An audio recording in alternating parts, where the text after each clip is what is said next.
What is going on? Welcome back to the Connor Hughes MMA channel, where today I'm going to be giving my early thoughts and predictions on UFC 330's main event of Islam Makhachev versus Ian Gary for the welterweight title.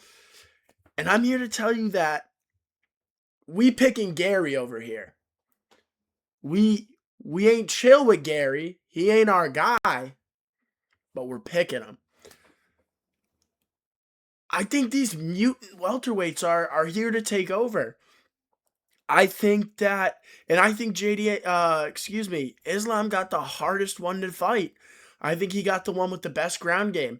I think the ground game ability of Ian Gary far surpasses the ground game of Carlos Prates and far surpasses the ground game of Michael Morales.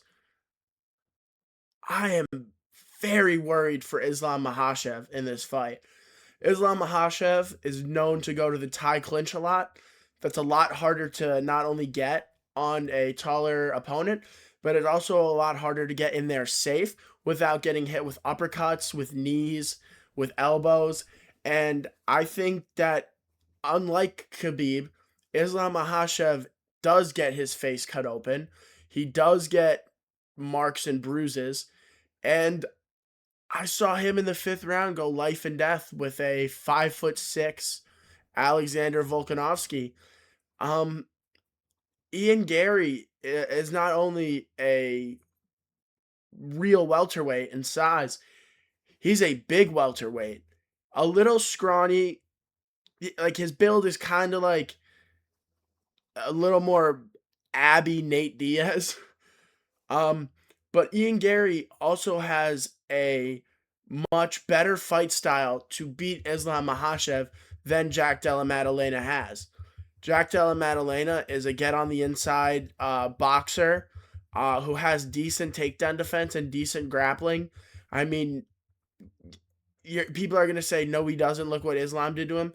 Islam is like the best grappler in the UFC, like best like wrestler or one of the best. And he couldn't submit JDM.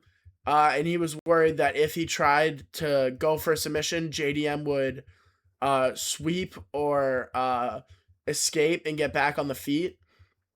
Whereas with Ian Gary is a point striker. He is absolutely happy to stand at range, jab at you, and low kick. Exactly what he did to Carlos Prates on short notice. And I thought that the Shavkat Rakhmonov fight, although he lost, to get Shavkat Rakhmonov's back in the fifth round and almost finish him after taking that fight on short notice was very impressive. It was very impressive. I'm not a fan of Ian Gary, nor am I glazing Ian Gary, but he has a real chance to win this fight. I thought when this fight got made, I thought Islam would be closer to a 2-1 favorite. Maybe they know something I don't, but I believe that Ian Gary is a much more dynamic striker than Jack Della Maddalena, and I also believe he's much more composed. I felt like at a lot of points in the JDM Islam fight, JDM got frustrated, and I believe that obviously he's not going to work against a guy as disciplined as Islam, who even if he's getting beat up, tagged, he's not going to get frustrated. He's going to stick to his game. I think Ian Gary is going to stick to his game plan no matter what, and I think that's going to give Islam problems. At UFC 284, Islam Makhachev fought Alexander Volkanovski, like I was talking about before. Granted, this was over 3 years ago at this point now. But the judges had it a unanimous decision for Makhachev. But 5 media pundits, including someone from Sherdog and MMA Mania, the rest not the most reputable, but you had 5 people, or sorry, that's 6 people, I can't count, that had scored that fight to Volkanovski, and there's many fans who agreed with that fight going to Volkanovski. I at first thought that Alexander Volkanovski won the fight, but after rewatching a couple times without the bias, because I am a massive Volkanovski fan, I do agree that Makhachev won the first fight. And I do believe it was 48-47, but six major medias had it as a win for Volkanovski. Next, I want to look at Islam's fight versus Dustin Poirier. I'm going to zoom this in a bit. One of the judges had this as a draw going into the fifth round. And I can't say I disagree. This was in my home state in New Jersey. I didn't go to this event, but I did go to UFC 328. That was awesome. But Judge Chris Lee, I'm surprised it wasn't this guy. Normally it's this guy who's the descending judge. But Chris Lee had this as a draw going into the fifth round. And if you look, these two judges couldn't agree on which round Poirier won. Now you can maybe say that means those rounds were a lot closer and Makhachev could have won them. But that means that if these two guys just agreed a little more, this could have been 2-2 on every judge's scorecard going into the fifth round. Islam was able to get the finish, but this was a 34, 35-year-old Dustin Poirier. And then now, I want to get into this. This was Ian Gary versus the Shavkat Rakhmonov. This was Ian Gary on super short notice. I believe this was supposed to be Buck versus Cuck, Joaquin Buckley versus Ian Gary. Or I believe that was supposed to be a fight night. And then Shavkat was supposed to fight Bilal, and Bilal pulled out. So Ian Gary got the fight on short notice. Now, Ian Gary did lose the fight, and including on all the media pundits. But what was most impressive to me is in rounds 3 and 5, he was the one that got the judge's nod. This was a disgusting robbery. This just made me mad. Anyway.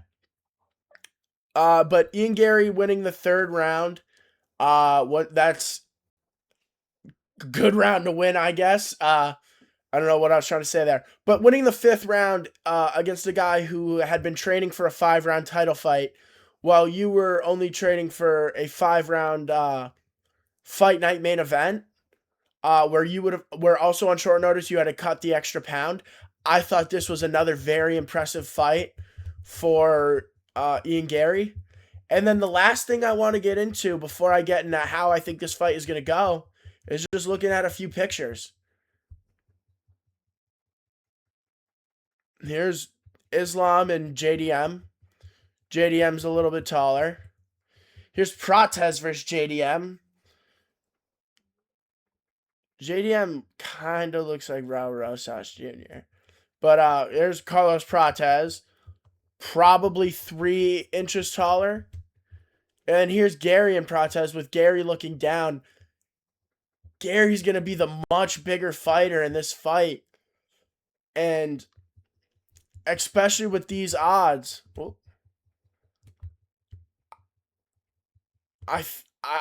I'm personally going to pick Ian Gary, and now I want to get into how I think the fight is going to go. I think in the first round, it's going to be for the first couple minutes, it's going to be a slow feel him out round where Ian Gary is landing low kicks and Islam is trying to land his body kicks to try and slow down Ian Gary, who likes to move around on the outside a lot.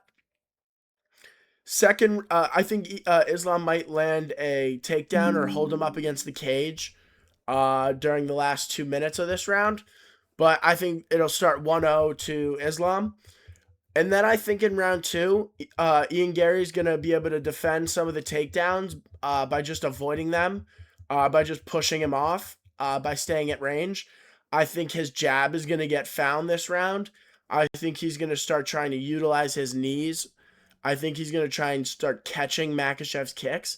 And I think those leg kicks are going to start to do some damage, as well as Islam Makhachev's face going to start to slightly swell up. Round 3, I could see Ian Gary going for a takedown. Uh,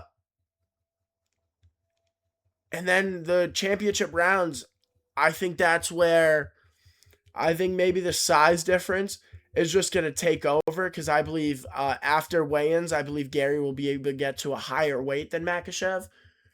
And I think that the Makhachev trying to take down a guy he's never tried to take someone down this heavy over and over again.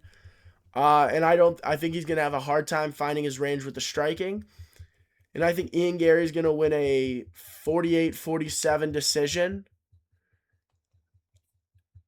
in a really close fight, but especially with the betting odds being what they are, I'm going to take Ian Gary by decision over Islam Makhachev